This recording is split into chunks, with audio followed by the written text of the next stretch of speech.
wilayah yang hari ini disebut sebagai Soloraya atau Karisidenan Surakarta sudah dikenal sejak masa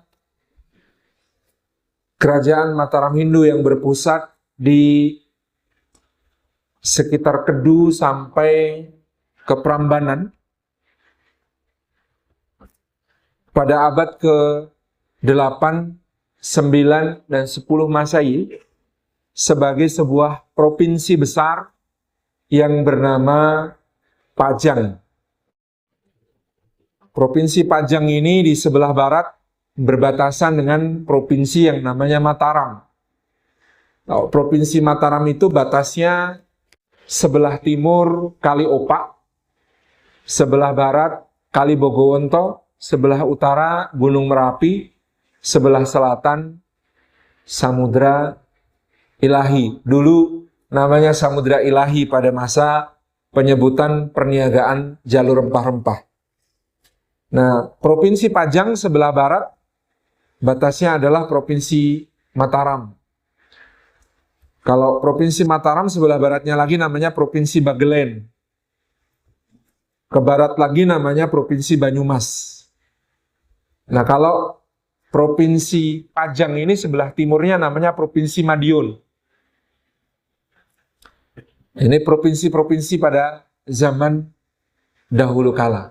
Yang Madiun itu nama lamanya Wengker. Maka disebut pada zaman Majapahit ada raja-raja bagian, raja-raja di bawah kuasa Majapahit yang dinamakan Bre Wengker, Bre Pajang, Bre Mataram, ya, Bre Lasem.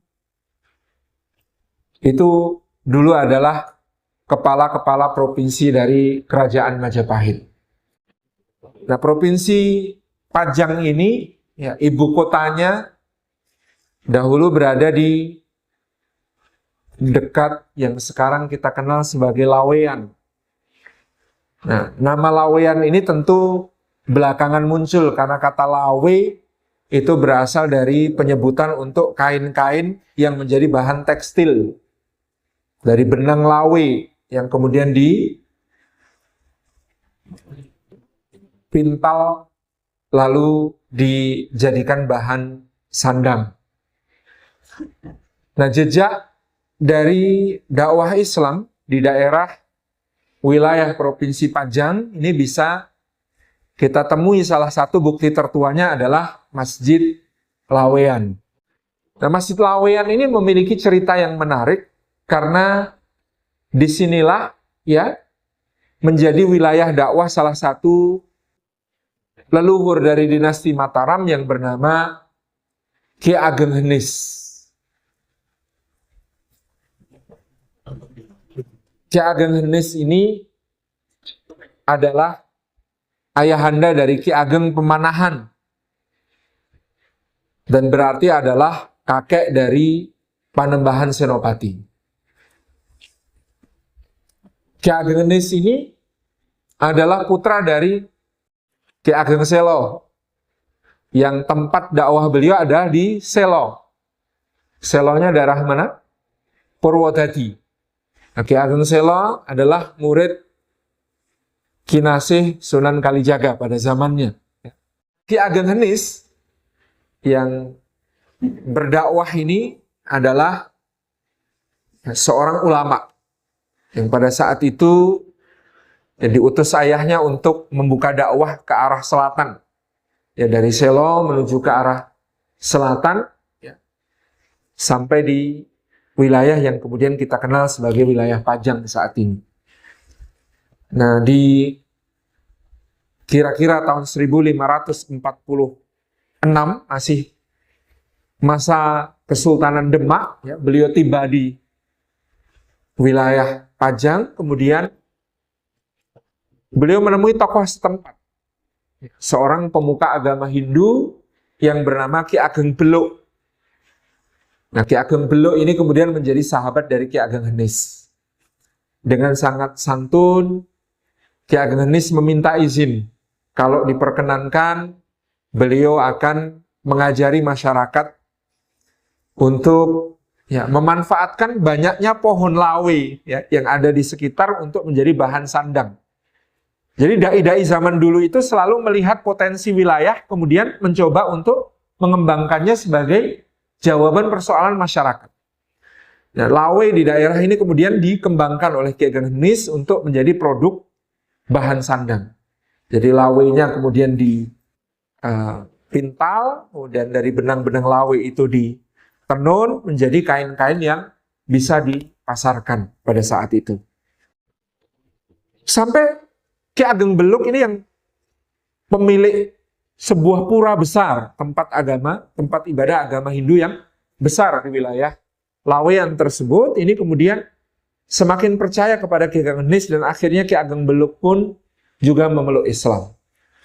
Begitu beliau memeluk Islam, maka beliau mewakafkan pura yang selama ini menjadi tempat beliau mengajarkan agama Hindu untuk kemudian dipakai oleh Ki Ageng Henis sebagai masjid. Maka jadilah Masjid Laweyan yang kita kenal sekarang, kira-kira di tarikh berdirinya adalah pada tahun 1564. Nah, Ki Ageng Henis memiliki seorang putra yang bernama Ki Ageng Pemanahan. Nah, Pemanahan bersama saudara iparnya namanya Ki Ageng Juru Mertani. Disebut Juru Mertani karena memang ahli pertanian. Ki Ageng Juru Mertani ini kakak ipar, ya, yang sekaligus juga menjadi penasehat. Karena Ki Ageng Pemanahan menikah dengan adiknya Ki Juru Mertani yang bernama Nyai Ageng Sabinah. Nah, Nyai Ageng Sabinah dan Ki Ageng Juru Mertani ini adalah putra dari Panembahan Giri ketiga, Sunan Kawis Gua, yang berarti beliau-beliau ini adalah cicit dari Sunan Giri yang ada di Giri Kedaton di Gresik. Ki Ageng Pengging ini nama mudanya Ki Kebo Kenongo, putra Pangeran Handayaningrat dari Pengging. Antum masih bisa ketemu makamnya ya, Pangeran Handayaningrat dari Pengging, yang punya dua putra. Putra pertama namanya Ki Kebo Kanigoro, putra kedua namanya Ki Kebo Kenongo. Mereka juga min Duryati menurut Babat Tanah Jawi Brawijaya V, Raja Majapahit. Nah, Ki Ageng Pengging Kebo Kenongo, kakaknya Ki Ageng Tingkir Kebo Kanigoro. Tingkir itu di Salatiga, gitu ya. Di Tingkir itu di Salatiga. Kenapa anaknya Ki Ageng Pengging kok malah namanya Joko Tingkir? Pakai nama uwonya atau uwaknya. Karena pada saat ya Mas Karebet ini masih kecil, terjadi peristiwa Bughot. Ya, menurut Kesultanan Demak terjadi Bughot yang dilakukan oleh Ki Kebo Kenongo, ayahanda dari Mas Karebet. Ki Ageng Pengging ini statusnya Bughot melawan Kesultanan Demak pada saat itu. Ada cerita yang simpang siur tentu saja tentang motivasi dari Bughot tersebut. Nah, di antaranya adalah memang secara nasab keluarga Handayaningrat ini dianggap berasal dari permaisuri Majapahit. Jadi lebih berhak atas tahta daripada keluarga Demak, di mana Raden Patah adalah putra Brawijaya V dari seorang putri Cina yang namanya Xiao Banqi. Raden Patah itu kan ketika lahir pun ibunya sudah dikirim ke Palembang. Jadi dia lahirnya bukan di ibu kota kerajaan. Dihadiahkan pada Pangeran Arya Damar konon karena Dewi Amarawati yang merupakan permaisuri Raja Brawijaya V tidak ridho kepada kehamilan dari Xiao Banqi ini, karena kelihatannya kok sang raja jadi lebih sayang sama selirnya sejak selirnya ini hamil gitu. Ya, ini kecemburuan seorang istri, sehingga istri ini kemudian dikirim ke Palembang dengan syarat nanti baru kalau sudah melahirkan boleh dinikahi oleh Adipati Palembang yang bernama Arya Damar. Adipati Palembang Arya Damar ketika anak ini lahir diberi nama Raden Hasan. Lalu dia nikahi ibunya setelah masa idahnya habis, nanti melahirkan putra beliau namanya Raden Husain. Jadi ini Hasan dan Husain. Tapi Raden Hasan ini ketika kemudian kembali ke Jawa, dia pergi ke Ampel Denta di Surabaya, berguru kepada Sunan Ampel, Maulana Ahmad Rahmatullah. Dan kemudian karena dia membuka wilayah baru dakwah di Gelagah Wangi yang ada di pantai utara Jawa yang kemudian nanti disebut Demak, beliau disebut sebagai Tah yang membuka dakwah. Sehingga kemudian lebih terkenal orang Jawa menyebut Raden Patah karena nama aslinya Raden Hasan tertutup oleh gelarnya Hasan Al-Fattah. Ya, Hasan Al-Fattah ini menjadi Raden Patah tadi. Maka ya karena nanti Mas Karebet Joko Tinggir alias Sultan Hadiwijaya ini akan memiliki seorang putra namanya Pangeran Benowo, dan Pangeran Benowo akan memiliki putri bernama Ratu Ayudyah Banowati yang menjadi istri dari putra Panembahan Senopati yang bernama Panembahan Sedokrapyak alias Hanyokrowati, dan dari pernikahan ini lahir Sultan Agung Hanyokrokusumo. Maka Babat juga berkepentingan untuk menjaga martabat dan nama baik dari Sultan Hadiwijaya. Nah, terjadilah konflik setelah wafatnya Sultan Trenggono digantikan oleh putranya yang bernama Susuhunan Prawoto. Prawoto dikisos oleh seorang sepupunya yang bernama Arya Penangsang, Adipati Jipang. Kenapa kok dikisos? Karena Prawoto menjadi dalang bagi pembunuhan Ayahanda Arya Penangsang, Pangeran Sekar Sedolepen, yang kalau saja Pangeran Sekar tidak dibunuh, maka dialah yang menjadi raja, bukan Sultan Trenggono, Ayahanda Prawoto. Jadi pembunuhan itu berkonsekuensi yang jadi raja, yang seharusnya Pangeran Sekar menjadi Pangeran Trenggono. Dan jalur nasab raja kan geser ke ini. Nah, Arya Jipang, Arya Penangsang ini kemudian kisos, membunuh Sunan Prawoto. Tapi kemudian beliau berlebihan, fabago, ya, melakukan tindakan melampaui batas dengan juga membunuh waktu itu adalah Pangeran Haldiri, penguasa Jepara, suami Ratu Kalinyamat. Ya, yang kemudian Pangeran Haldiri ini terbunuh secara zalim.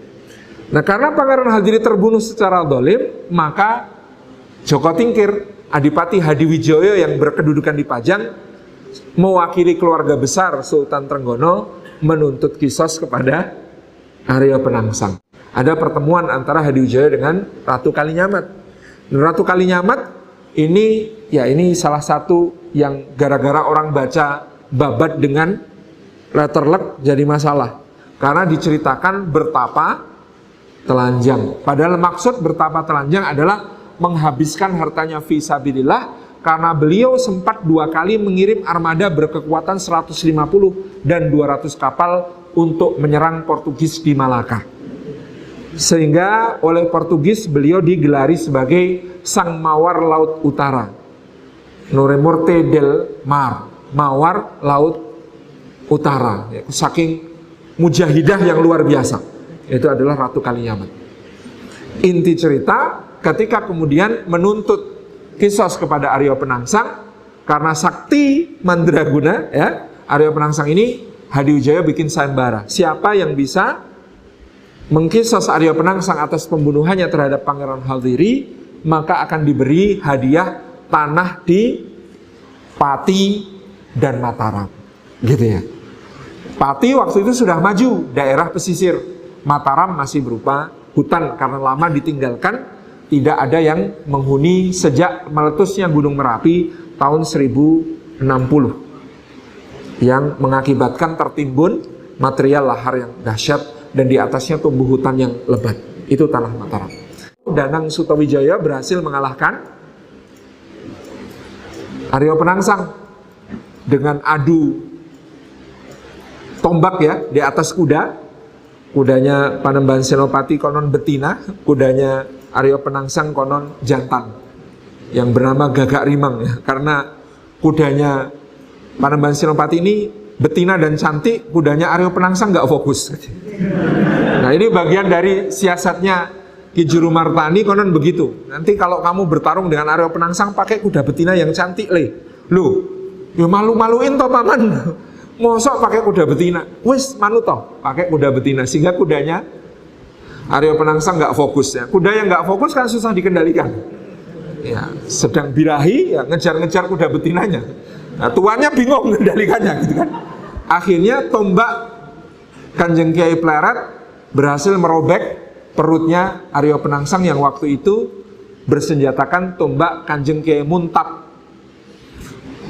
Terburai ususnya, kemudian turun dari kuda, mereka kemudian bertarung secara jarak dekat. Dari semula pertarungan tombak di atas kuda, watangan menjadi pertarungan jarak dekat. Ketika pertarungan jarak dekat, kemudian ya Sutawijaya yang masih muda, yang belum berpengalaman bertarung, kalah oleh Arya Penangsang yang sangat perwira. Kemudian berhasil ya Sutawijaya ini ditendang sampai rubuh lalu diinjak dadanya. Nah, ketika diinjak dadanya, tadi kan Arya Penangsang ketika perutnya terbuka kena tombak, ususnya kan dililitkan ke keris ya, ceritanya begitu. Nah, kemudian untuk mengeksekusi terakhir itu baru pakai keris. Jadi keris ini senjata pamungkas untuk mengeksekusi ketika musuh sudah kalah. Ditariklah kerisnya untuk mengeksekusi Sutawijaya alias nanti Panembahan Senopati ini. Nah, terputuslah ususnya. Karena terputus ususnya, beliau Arya Penangsang pun gugur pada saat itu di Bengawan Sore. Bengawan Sore ini cabangnya Bengawan Solo yang hanya dialiri air kalau sore. Ketika Arya Penangsang gugur, Panembahan Senopati ini sangat kagum kepada musuhnya. Maka keturunannya Panembahan Senopati untuk mengabadikan kehormatan Arya Penangsang yang gugur dengan keadaan ususnya terlilit di keris, beliau berwasiat, nanti kalau kamu menikah, pakailah keris yang dikasih lilitan roncean bunga melati. Ya, jadi ususnya diganti bunga melati sebagai penghormatan kepada musuh yang telah gugur. Nah, karena ini masih muda, kalau dilaporkan khawatirnya sang raja nanti malah gimana-gimana, ya. Hadiwijaya gimana-gimana, sudah dilaporkan bahwa yang berhasil mengkisos Arya Penangsang adalah dua tokoh tua, yaitu Pemanahan dan Penjawi. Maka dihadiahilah tanah Pati untuk Ki Penjawi, tanah Mataram untuk Ki Ageng Pemanahan. Nah, tanah Mataram nggak dikasih-kasih lama. Kenapa? Karena ternyata Sunan Giri pernah berfirasat dari Mataram akan muncul raja besar yang menguasai seluruh Jawa. Wah, nanti kata Hadiwijaya, kalau saya kasih ke Pemanahan, Pemanahan jadi raja, mau berontak melawan saya, jadi raja seluruh Jawa. Akhirnya nggak dikasih-kasihkan sampai kemudian Pemanahan pergi dari kota raja dan kemudian ketemu Sunan Kalijogo. Kok kamu galau kenapa? Ya, saya dijanjikan tanah nggak dikasih-kasihkan Kanjeng Sunan. Wes yuk ikut. Ketika kemudian ditemui, kenapa nggak dikasih-kasihkan? Saya ingat Kanjeng Sunan Giri pernah mengatakan kalau di Mataram akan muncul raja besar yang mengalahkan yang seluruh Jawa, menaklukkan seluruh Jawa. Makanya saya kok ragu-ragu ya sama Kakang Pemanahan. Kemudian Pemanahan diminta bersumpah, baiat setia selama Hadiwijaya hidup, jangan pernah memberontak. Maka beliau pun bersumpah setia sehingga tanah Mataram dikasihkan. Ya, Pemanahannya tidak memberontak sampai beliau wafat, digantikan oleh putranya Danang Sutawijaya. Ketika kemudian Sultan Hadiwijaya Sedo meninggal, barulah kemudian Pangeran Benowo menawari Panembahan Senopati yang sudah menjadi seperti kakak kandungnya sendiri, padahal kakak angkat. Saya serahkan tahta Pajang kepada Kang Mas. Silahkan Kang Mas yang jadi raja. Kang Mas lah yang paling berhak. Hati saya terlalu lemah untuk menjadi raja. Karena Pangeran Benowo ini lembut banget hatinya, nggak tegaan, nggak cocok jadi raja, kata beliau. Panembahan Senopati mengatakan, tidak Dimas, saya tidak mungkin mengambil hak dari Adimas. Tetaplah menjadi raja di Pajang. Lalu Kang Mas minta apa? Sebutkan Kang Mas. Wilayah-wilayah akan saya berikan. Apa yang Kang Mas minta akan saya berikan. Bingung, 3 hari 3 malam dipikirkan minta apa ya. Lalu dibisikin sama Ki Juru Mertani, minta pusaka. Akhirnya betul, minta pusaka. Ketika pusaka diminta diberikan semua, diangkutlah pusaka dari Pajang ke Mataram pakai arak-arakan. Dari situ rakyat jadi sudah paham, oh, keraton sudah pindah ke Mataram. Soalnya apa? Pusakanya pindah. Persepsi rakyat sudah begitu. Sejak itu, maka kerajaan dianggap sudah berpindah ke Mataram. Nah, maka Pajang ini menjadi wilayah yang setelah Pangeran Benowo mengundurkan diri diperintah oleh adik Panembahan Senopati yang bernama Pangeran Gagak Bani. Sekian lama sampai tadi, kemudian ya dakwah terus berkembang di Pajang maupun di Mataram. Salah satu puncak kejayaannya di era Sultan Agung, tetapi sayang beliau digantikan oleh pengganti yang sangat-sangat tidak kompeten bernama Amangkurat Pertama yang pada tahun 1677 lalu mengalami pemberontakan besar yang dilakukan oleh Pangeran Trunojoyo dari Madura. Terusir lari ke Tegal, kemudian meninggal di Tegal, anaknya kemudian kembali dengan bantuan VOC. Nah, ini mulai masalah di sini, meminta bantuan VOC untuk mengklaim kembali tahtanya di Mataram, dibantu dengan syarat menyerahkan seluruh priangan. Jadi Provinsi Jawa Barat yang segede itu dikuasai oleh Mataram di zaman Sultan Agung, oleh Amangkurat II, cucunya, diserahkan semua untuk membayar dukungan VOC mengalahkan Trunojoyo. Akhirnya kemudian dikalahkanlah Trunojoyo, bertahlahlah Amangkurat II karena merasa keraton yang ada di Mataram, yaitu di Kota Gede dan di Pleret, Yogyakarta itu, sudah tercemar oleh pemberontak. Beliau bikin sebuah keraton baru di wilayah Pajang yang disebut Kartasura. Inilah ya keraton Kartasura yang kemudian bertahan dari tahun 1680 sampai tahun 1742. Apa yang terjadi pada tahun 1742? Keraton Kartasura ini bedah. Bedah itu artinya ya hancur diserbu oleh para pemberontak yang disebut sebagai Geger Pacino. Geger Pacino dimulai tahun 1741 ketika Gubernur Jenderal VOC Adrian Falknier di Batavia ini menerapkan kebijakan pembatasan orang Tionghoa di Batavia hanya boleh maksimal 50.000. Padahal saat itu sudah ada 100 ribuan orang Tionghoa di Batavia. Orang Cina di Batavia memberontak, mereka kemudian bergerak ke timur menyerang kota-kota di pesisir, Cirebon, Pemalang, Tegal, ya sampai ke Semarang. Di Semarang mereka bertemu dengan seorang pangeran yang terbuang. Namanya Raden Mas Garendi, cucu dari Susunan Amangkurat III yang oleh Belanda karena dianggap bekerja sama dengan Untung Surapati, ya, untuk melawan VOC, dibuang ke Sri Lanka. Nah, kakeknya dibuang ke Sri Lanka, cucunya ini di Semarang. Orang Cina ketemu Raden Mas Garendi, mereka saling bersumpah setia. Kalau orang Cina mau membantu Raden Mas Garendi merebut tahta Mataram, kelak Raden Mas Garendi jadi raja, orang Cina akan menjadi warga negara kelas 1. Ini perjanjiannya.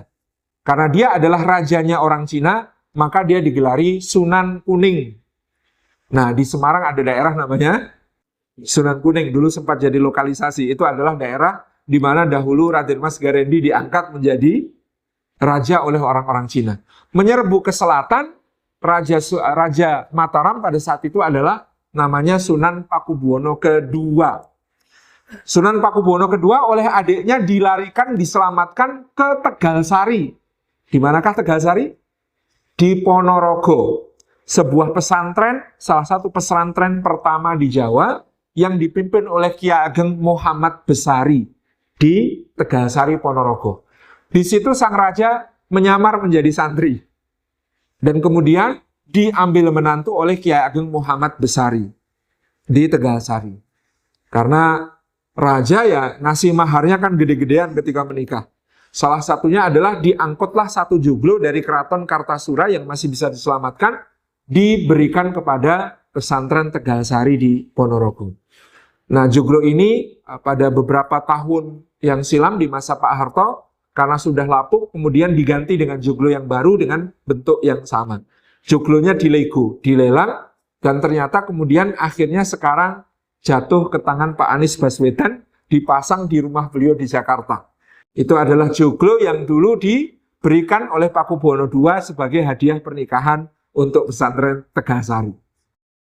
Nah, setelah di situ, adiknya Pakubuwono II yang namanya Pangeran Mangkubumi ini memimpin perlawanan kepada pemberontak-pemberontak Cina ini bersama Cakraningrat IV dari Madura ya, Raja Madura Barat pada saat itu, berhasil mengalahkan orang Cina ini. Akhirnya setelah selesai pemberontakan Cina, maka Pakubuwono II meminta agar dibuat istana baru. Karena Kartasura sudah bedah, sudah hancur dan sudah ternoda. Pangeran Mangkubumi survei, karena beliau ini suka sejak muda itu menyelam di Bengawan Semanggi. Jadi dulu Bengawan Solo itu namanya Bengawan Semanggi. Ada desa di tepi Bengawan Semanggi, namanya desa Solo. Bukan Solo, tapi Solo. Nah, di desa Solo ini menurut Pangeran Mangkubumi cocok untuk dijadikan sebagai istana baru. Ketemu desa Solo, lalu beliau menjadi arsitek bersama beberapa pejabat keraton yang lain, dibangunlah istana di desa Solo yang kemudian dinamai Keraton Surakarta. Karta, Sura, lalu menjadi Surakarta. Pindah dari Kartasura ke Surakarta. Apa bedanya Kartasura sama Surakarta? Karta artinya makmur, Sura artinya berani. Kalau di Kartasura, makmur, baru kemudian berani. Nah, kalau di Surakarta harapan barunya berani dulu, nanti insya Allah akan makmur gitu ya. Nah, itu yang kemudian menjadi Keraton Surakarta sekarang. Nah, karena jasa-jasanya yang sangat besar, Pangeran Mangkubumi ini dijanjikan ketika pulang dari Ponorogo ya, pada tahun 1745 pulang dari Ponorogo mau ke Keraton Baru. Pakubuwono II tanya sama adiknya, "Dek, kamu pengen apa?" "Minta, tak kasih." "Enggak, Kang Mas, saya pokoknya ngabdi kepada Kang Mas." "Enggak, Dek, mintao." Akhirnya ketika lewat wilayah Sragen, namanya waktu itu adalah wilayah Sukawati. Sragen disebut Sukawati. Di daerah situ kemudian Pakubuwono II mengatakan, "Wah, sini subur ya, Dek ya. Makmur sekali. Gimana kalau ini untuk kamu, Dek? Seluas 3.000 cacah." 3.000 cacah itu berapa? 3.000 rumah tangga. 3.000 keluarga di bawah naungannya.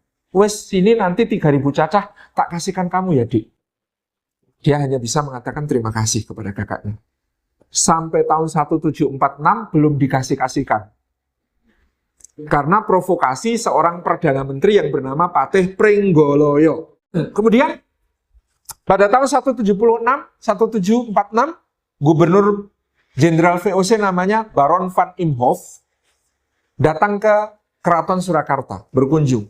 Nah, di saat itu Patih Pringgoloyo mancing-mancing van Imhoff untuk ikut melecehkan Pangeran Mangkubumi yang sedang duduk di Pasewakan. Duduk, diem, senyum, nunduk sepanjang pertemuan, padahal dia dibully habis-habisan sama Van Imhoff dan Pringgoloyo, dipermalukan di hadapan seluruh keluarga kerajaan dan para pejabat.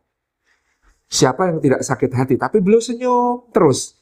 Pertemuan berakhir tengah malam, pada waktu Pakubuwono II sedang akan sholat tahajud, diketuk pintunya. Dia kaget. "Siapa di luar?" "Saya Engkang Rai, Kang Mas." "Dimas Mangkubumi." "Betul." "Ada apa, Dimas? Saya mau mohon pamit." "Pamit kemana?" "Saya tidak punya pilihan selain mengobarkan perang kepada VOC yang telah melecehkan keraton ini. Ini tidak bisa dibiarkan." Akhirnya Pakubuwono memberi restu, dengan bukti restu adalah memberikan pusaka yang tadi, Kanjeng Kiai Ageng Pleret, tombaknya, "Bawa, Dek, untuk bekal perjuangan." Pertempurannya dahsyat sampai Gubernur Jenderal Van Imhoff pada tahun 1752 mati terkepung di Benteng Ungaran. Gubernur Jenderalnya Belanda mati terkepung di Benteng Ungaran.